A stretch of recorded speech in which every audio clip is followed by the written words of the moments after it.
एक बार फिर से आप सभी का स्वागत है। हम अध्ययन कर रहे हैं रोमियो की पत्री का और अब समय है कि हम उसके 10वें अध्याय और 14वें वचन से आगे का अध्ययन करें। तो यहां पर पौलुस लिखते हैं, फिर जिस पर उन्होंने विश्वास नहीं किया वह उसका नाम कैसे लें, और जिसके विषय सुना नहीं उस पर कैसे विश्वास करें, और प्रचारक बिना कैसे सुने, और यदि भेजे ना जाए तो कैसे प्रचार करें। जैसा लिखा है, उसके पांव क्या ही सुहावने हैं जो अच्छी बातों का सुसमाचार सुनाते हैं। तो यहां पर पौलुस क्या कह रहे हैं कि जो लोग मसीह को जानते नहीं हैं, जिन तक सुसमाचार पहुंचा नहीं है, तो फिर वो कैसे प्रभु यीशु का नाम लेंगे, फिर वो कैसे विश्वास करेंगे। तो यहां पर जरूरी है कि हम उनके बीच में जाएं, उनको हम समझाएं, हम प्रचारकों को भेजें। या पौलुस कहते हैं, यदि प्रचारक प्रचार नहीं करेंगे तो फिर वो कैसे सुनेंगे, यदि हम प्रचारकों को नहीं भेजेंगे तो वो कैसे सुनेंगे। तो यहां पर पौलुस कह रहे हैं कि हर एक मसीही विश्वासी का यह कर्तव्य है कि वो ऐसे लोगों के बीच में जाए जिन्होंने प्रभु के नाम को सुना नहीं है, या फिर वो ऐसे लोगों के बीच में जाए जो कि वो सही रीति से प्रभु को मान नहीं रहे हैं, या फिर वो ऐसे लोगों के बीच में जाए जो कि अपने बंधनों में बंधे हुए हैं, परमेश्वर की धुन में तो लगे हुए हैं लेकिन बुद्धिमानी के साथ नहीं। तो पौलुस यहां कह रहे हैं कि हमें प्रभु यीशु मसीह ने ये आज्ञा दी है। मैं और आप जानते हैं, मत्ती के सुसमाचार 28वें अध्याय 19वें और 20वें वचन में प्रभु यीशु मसीह ने हमें यह कर्तव्य दिया है, ये आज्ञा दी है हर एक मसीही विश्वासियों को कि जाति जाति के लोगों को चेला बनाओ, उन्हें पिता और पुत्र और पवित्र आत्मा के नाम से बपतिस्मा दो, और जो बातें मैंने तुम्हें सिखाई हैं उन्हें मानना सिखाओ। तो यह परम कर्तव्य एक मसीही विश्वासी के जीवन में है, और पौलुस कह रहा है कि यह हमारा कर्तव्य है। यदि हम प्रचारक नहीं भेजेंगे, यदि हम प्रचार नहीं करेंगे,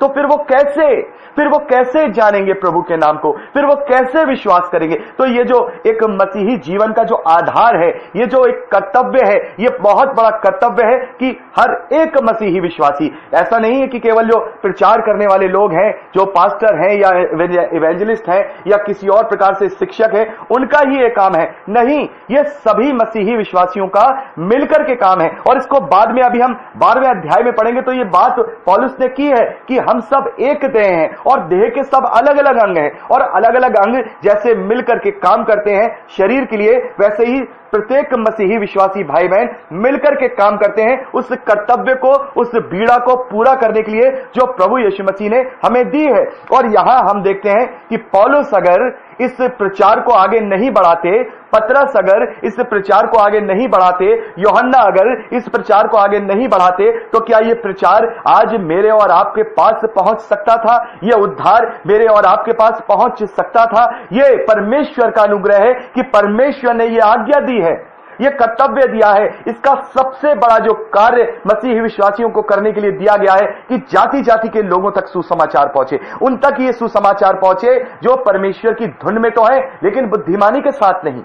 पौलुस ये कह रहे हैं कि उनके पास कैसे वचन पहुंचे। और हम देखते हैं कि पहले की जो कलीसियाएं हुआ करती थी, पहले सदी की जो कलीसियाएं हुआ करती थी, और आज भी बहुत सारे ऐसे संगठन हैं, बहुत सारे ऐसे मिनिस्ट्रीज हैं जो ये कार्य कर रहे हैं। उनका जो मेन मोटिव है वो यही है कि ज्यादा से ज्यादा प्रभु के लिए फलों को बटोर सके, ज्यादा से ज्यादा आत्माओं को बचाया जा सके, चाहे वो मसीही विश्वासियों में से हो, चाहे वो जो अन्य जातियां हैं उनमें से हो, चाहे वो किसी भी तरह से हो। जो कोई भी प्रभु को जानना चाहता है, जो कोई भी प्रभु की धुन में है, परमेश्वर की धुन में है, उस तक ये सुसमाचार पहुंचाए जा सके। और इसी रीति से वहां पहली सदी की कलीसियाओं में इस तरीके से कार्य हुए। पौलुस रुके नहीं, चाहते तो वो अपने एक जगह पे बैठ जाते, एक शहर में, उनको जो वो रोमी नागरिक थे तो वो किसी रोम के किसी अच्छे से शहर में, कुरंत में ही बैठ जाते, वहीं पे अपनी कलीसिया बनाते और वहीं आराम से प्रचार करते, अपनी जो कलीसिया के लोग थे उनकी रखवाली करते। लेकिन नहीं, वहां पर उन्होंने प्रचारकों को बनाया, अपने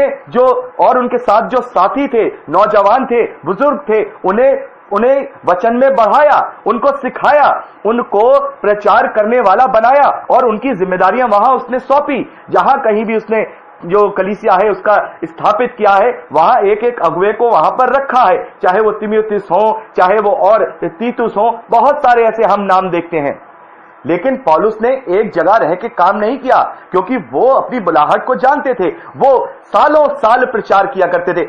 हम देखते हैं, अभी हमने प्रेरितों के कार्य में पढ़ा है, उन्होंने 3 प्रचार यात्राएं की हैं और चौथी जो यात्रा उन्होंने रोम के लिए की है वो बंधुआई में की है। और कितने साल की बंधुआई थी देखिए वहां पर, वो कितने साल तक रोमी साम्राज्य की बंधुआई में रहे, नजरबंदी में रहे। और बाकी जो पहले की जो 3 जो यात्राएं हैं वो भी कम से कम 2 साल की एक यात्रा। यानी इंसान निकल रहा है, जगह जगह जा रहा है, लोगों से मिल रहा है, वाद विवाद कर रहा है, जान पे भी बनाई, लोग पीट भी रहे हैं, लोग घसीट भी रहे हैं, लोग बुराई भी कर रहे हैं, भागना भी पड़ रहा है, बचना भी पड़ रहा है, लेकिन जो प्रभु की आज्ञा है उसे अपने जीवन से पूरा करना है। और यही हम देखते हैं अन्य प्रेरितों के विषय में भी। हम ज्यादा तो हम पतरस के विषय में नहीं जानते हैं, यूहन्ना के विषय में नहीं जानते हैं प्रेरितों के कार्य में, लेकिन हम देखते हैं कि जो पतरस थे वो बेबीलोन की उनको सेवकाई दी गई थी। जब हम पतरस की पत्रियों को पढ़ेंगे ये बात हमें वहां स्पष्ट हो जाएगी। बेबीलोन यानी इराक जो ऊपर के जो एशिया माइनर की जो जगहें थी वहां पर वो निकल के वहां पर प्रचार करते थे। और हम देखते हैं कि परमेश्वर ने भी उन्हें यरूशलेम से तितर बितर कर दिया था। हम देखते हैं कि वो लोग तितर बितर होकर के पूरे इजराइल में फैल गए थे, जगह जगह फैल गए थे, ताकि परमेश्वर के वचन का प्रचार हो सके। तो जो कलीसियाएं, जो आज बड़ी बड़ी कलीसियाएं हम देखते हैं, हजारों की संख्याओं में कलीसियाएं हैं, लाखों की संख्याओं में उनकी जो उनके मेंबरशिप है, उन्हें हम देखते हैं। अब उनका काम क्या रह गया है? बड़ी बड़ी कलीसियाओं की बात कर रहा हूं। बिल्कुल हो सकता है आप में से बहुत सारे भाई बहन उन कलीसियाओं के मेंबर हों। बड़ी बड़ी कलीसियाएं जो 200 साल, 250 साल, 300 साल, 400 साल पुराने चर्चेज हैं, बड़े बड़े अंग्रेजों के टाइम के चर्चेज हैं, बड़ी बड़ी कलीसियाएं, स्कूल कॉलेजेस सारे चल रहे हैं उनके। हम देखते हैं 2-2 हजार के लोग जो हैं एक एक चर्च के मेंबर हैं। उन कलीसियाओं के विषय में हम क्या देखते हैं? वो 2000 लोग वहां पर हैं, लेकिन वो 2000 लोग मिलकर के भी एक आत्मा को नहीं बचा पा रहे हैं। वो दूसरी आत्मा को तो क्या बचाएंगे, वो अपने आने वाली भावी पीढ़ी की आत्माओं को नहीं बचा पा रहे हैं, उन्हें भी वो आडंबरों में डाल रहे हैं। तो यहां पर हम क्या देख रहे हैं कि यहां पर ना तो कोई नई आत्मा बचाई जा रही है, ना ही जो उस अनुग्रह में जन्म लिए हैं, उस मसीही परिवार में जन्म लिए हैं, वहां भी उनके जीवन में कोई सच्चाई और परमेश्वर का विश्वास, प्रभु यीशु मसीह का सच्चा विश्वास नहीं पाया जा रहा है। तो क्या ये कलीसिया सचमुच में सही कलीसिया है? एक बहुत बड़े विद्वान हैं, स्कॉलर हैं, मुझे नाम याद नहीं आ रहा है, उन्होंने एक बहुत अच्छे बात को कोट किया था। उन्होंने कहा था, जो कलीसिया चाहे बड़ी हो चाहे छोटी, जो कलीसिया परमेश्वर के लिए फल नहीं लाती है, जो आत्मा का फल नहीं जीतती है, वो कलीसिया अपने विश्वास में, अपने स्वभाव में मरी हुई है। यानी कि जो कलीसिया 2000 की, 10,000 की, 20,000 की मिल करके वो एक आत्मा को नहीं जीत पा रहे हैं, तो उन सब के जो विश्वास हैं वो मरे हुए हैं, उनकी जो स्वभाव है वो मरे हुए हैं, उनकी जो कलीसिया है वो मरी हुई है। तो यहां पर हम क्या देखते हैं कि एक मैं आपको उदाहरण दे रहा हूं कि एक बहुत बड़ा चर्च था, वहां एक भाई गया वहां पर अपने लिए कि मैं यहां मेंबरशिप चाहता हूं। इतनी सारी उसको चीजें बता दी गई। चलिए आप उनको ये ना कहते कि हम इतनी सारी चीजें देंगे, आपको ये करना है, वो करना है, फलाना करना है, ये ना करते, चलिए आप वो भी करते, लेकिन कम से कम उन्हें परमेश्वर के वचन को सीखने के लिए प्रेरित तो करते। आपने तो उनसे ऐसा कह दिया कि वो अगले संडे से चर्च ही आना उन्होंने बंद कर दिया। इस तरीके से आपने उनका बिहेवियर उनके साथ किया कि वो नेक्स्ट संडे से आना ही बंद कर दिया। आप उनसे ये भी कह सकते थे, ठीक है ब्रदर, पहले आप मसीह को जानिए और मसीह को जानिए, शिक्षा लीजिए, और हमें लगेगा कि आप मसीह में सही रीति से नई सृष्टि बन गए हैं, तो हम बिल्कुल आपको जो है इस तरीके से आपको वहां मेंबरशिप दे देंगे। लेकिन नहीं, उन्हें केवल अपने लोगों से ही मतलब है और अपने लोगों के लिए भी वो कुछ नहीं कर रहे हैं। जब वो पास्टर या वो पासवान किसी कलीसिया में जाते हैं, किसी परिवार में मीटिंग करने के लिए जाते हैं और पूछते हैं, भाई आप 6 महीने से चर्च नहीं आ रहे हैं, तो वो उल्टा ही उनसे कह देते हैं कि हम चर्च आके क्या करेंगे, हमें क्या मिलता है, हमें चर्च की तरफ से क्या मिलता है। ये सब बातें वहां पर होती हैं। तो यहां पर हम देखते हैं कि चाहे हम बड़ी कलीसिया हो, चाहे हम छोटी कलीसिया हो, चाहे हम सिंगल ग्रुप हो, चाहे हम इकलौते मनुष्य हो जो किसी भी कलीसिया से ना जुड़े हों, उन सभी का ये कर्तव्य है कि वो किसी ना किसी रीति से परमेश्वर के राज्य के लिए, परमेश्वर के प्रचार के लिए, प्रभु यीशु मसीह के उद्धार के सुसमाचार के लिए अपना योगदान दें।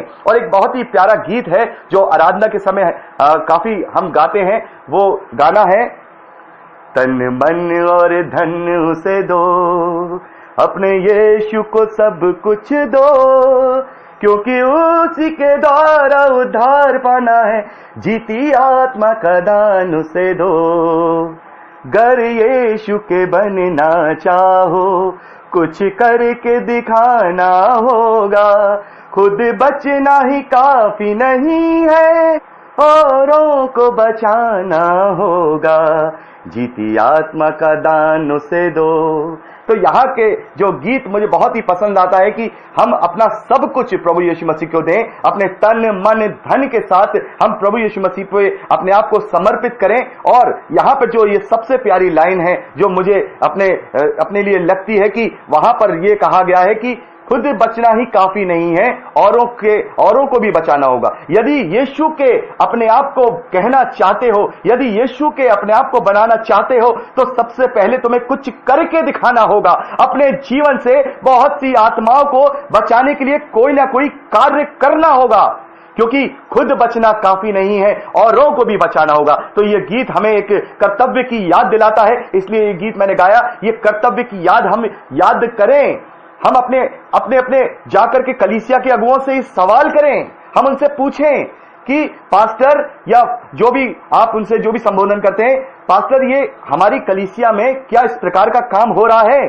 कि क्या आत्माओं को जीत रहे हैं? क्या हमारी कलीसिया के अंदर ऐसे लोग बनाए जा रहे हैं जो प्रचारक हो सके, जो शिक्षक हो सके, जो इवेंजलिस्ट हो सके? क्या